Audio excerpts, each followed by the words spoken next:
Hi guys, welcome to the video. This one's going to be a little bit different. I'm just showing off some of the pickups I got on last month's trip to Japan. Hope you enjoy. Now first was a little Final Fantasy VII soundtrack. I only got that because I really like the pixel art on the front. And then we have Final Fantasy Tactics. Now even though I've never played Tactics or Final Fantasy VI that I can remember, I wanted to collect the full set while I was there in the full Japanese set because Final Fantasies were some of my most favourite PS1 games. Here's the manual. Now looking through some of these manuals, I do enjoy that they're all colour and there's some nice artwork in there. I can't quite remember off the top of my head if the PAL ones were fully illustrated or not, but these ones are really nicely illustrated. And then we have Final Fantasy VII, which was my gateway Final Fantasy when I was a kid. I think this came out in like 97 or something. I absolutely adore this game, played it to death, and I've played the remake and rebirth. Really fantastic artwork in this one, and again, Final Fantasy VII is probably my OG Final Fantasy. But let me know in the comments if you're a Final Fantasy nut like me, which is your favourite and why. I have got some footage of Japan as well that I might put on the channel as well. I was there for about 2 weeks, if you include the 2 days travelling. So I was there for about 2 weeks, went all over, did a lot of game shopping, and then we have Final Fantasy VIII. Now growing up, I did like Final Fantasy VIII as well. 7 probably more so, but 8 was still a really good game back in the day. The manual there is really nicely illustrated again like the others, and the disc art's different on these Japanese versions as well. I was a fan of 8. I did like some of the mechanics that they changed and the whole how you could capture the GFs by drawing them from enemies and things like that, so you could miss stuff like that in the game. A really good game. And coming up next is Final Fantasy IX. Really good Final Fantasy, this one. VB's a solid fan favourite. Had some really good cinematic scenes I can remember, really pushing sort of like the PS1 to what it could do. Then obviously you've got 10 coming out on the PS2 after this, but really solid Final Fantasy. It sort of divides fans between 7 and 9 and 8. Which was your favourite? Again, let me know in the comments. Okay, now this next game's a little bit different. I've never actually heard of this one. It's sort of a little bit incomplete, this as well, but I didn't really pay much for it. It was sort of in the end of a book-off shop, so I think it was only like 600 yen or something. But this is the Final Fantasy VII International Edition, which I think is some kind of North America port. Never seen it before, really like the look of it, so I wasn't leaving it behind, so this came home with me. Let me know what you think.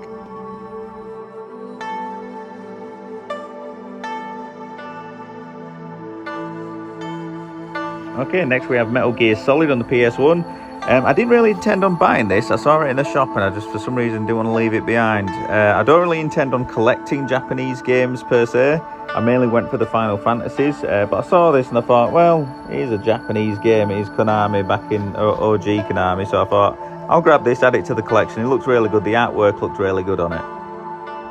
Okay, since I got the first Metal Gear Solid, I kind of just stumbled across this in a little seaside gaming shop in the middle of nowhere, and it was only like 1,500 yen, which is about £7.50 again, and it was really immaculate condition. And I thought, back home, I'm pretty sure this particular edition is quite a pricey one, so I picked it up.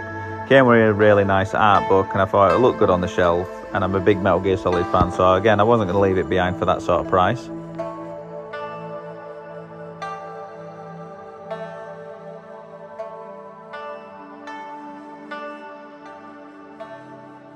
Now, I went to Super Potato in Akihabara and picked up this soundtrack. It was sat on the shelf. I wasn't really planning on buying anything in Super Potato because it is quite a very overpriced shop in my opinion. But I saw this on the shelf and it only worked out to like £12.50 or £13 or something like that. And I thought, I really like the artwork on the box. I'm a big Final Fantasy nut. So again, I wasn't going to leave this behind for like 12 quid. So this came on with me.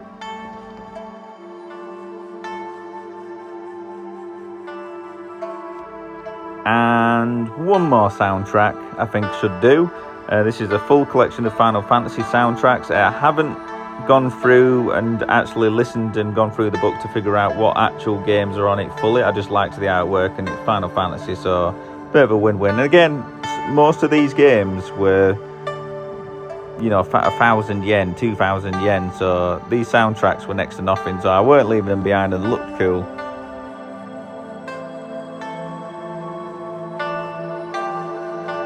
And now we're moving into Super Famicom. Growing up, I was a Nintendo kid. I had an N64 NES, and I think I had like an old hand-me-down SNES.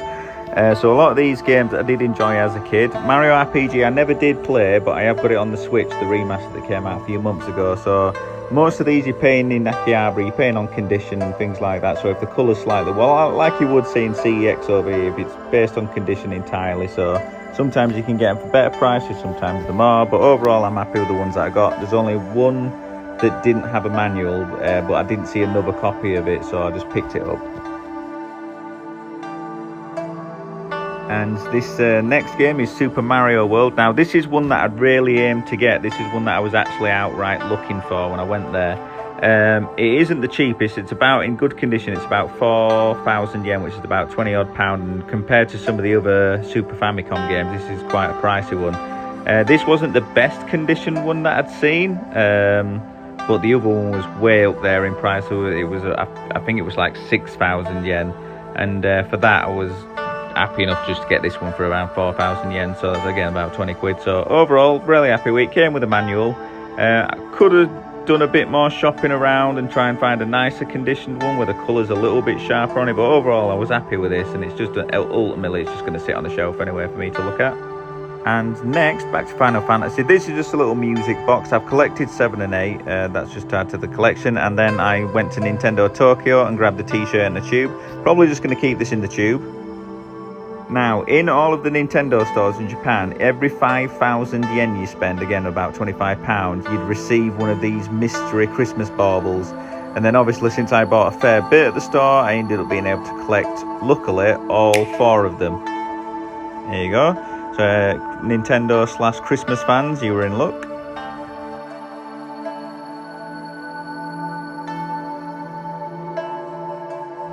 Now, this is just a little brochure from Nintendo Kyoto. I just thought it was some fun stuff. I didn't end up picking any of this stuff up, so I thought I'd just get the brochure just to show you guys.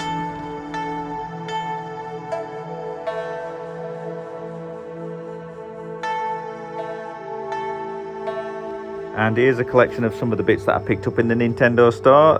These are some Nintendo Christmas pins and hair bobbles. These are mostly, this stuff is sort of like Christmas presents that I was just planning ahead to get for folks.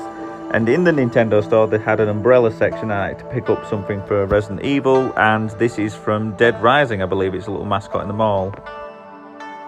Now these come out of Nintendo's Gachapon machines out the back of the store. You can put a few yen in and it'd spit out a random set of original NES controller like fidget spinner keychain things. I collected a few of those. One thing that's quite big in Japan is these little wooden sort of like hobby kits that you get to build. So I picked up this Pikachu one I thought was pretty cool. And then towards the end of my Japan trip, I got to go to Osaka. So I went to Nintendo World, which was in Universal Studios, and picked up these things. This is the container for the watch that you can do interactive stuff around Mario World with. And then you can get it customized as well, which I did.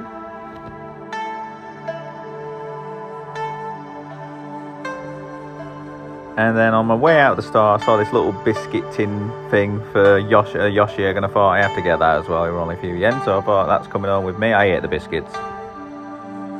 Now here are just some odd ends of things I picked up. I'm a big Assassin's Creed fan, and I saw this little Assassin's Creed book in Japanese. I thought that's quite cool. It's well illustrated, so I'll get that.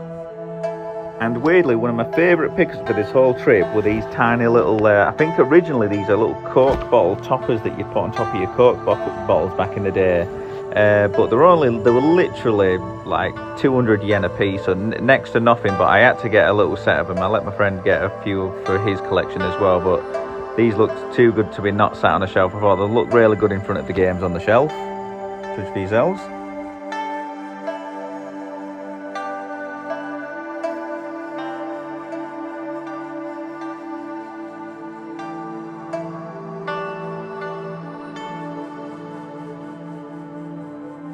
Now on the trip, I didn't really go crazy for any one particular thing, but when I saw this, I knew it was coming home with me.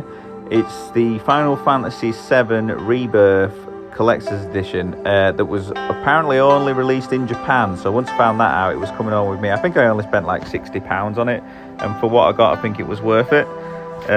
You get the standard sort of steelbook and game that you get with the standard UK version of the Geolux edition. But the thing that separates this one is I can't recall if you got a soundtrack with that, but it comes with a really nice art book, which I'm going to go through at the end for you.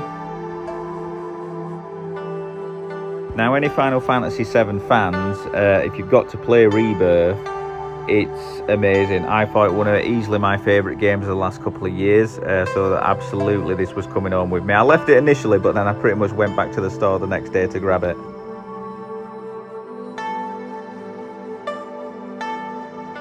Now, we're going to get to the art book now, and I mean, you can judge for yourselves, but I think this is a really well put together art book. I love the graphics, I love all of the images they've chosen in it, and again, it's one of my favourite games, one of my favourite franchises, so I'm really happy with this. This is going to be sort of like one of the pieces coming back from Japan that I'm really happy that I got. Now guys, that brings the video to a close. I hope you enjoyed it. I'm going to try and upload some of my Japanese footage that I got on the trip, but overall, hope you enjoyed it and have a great day.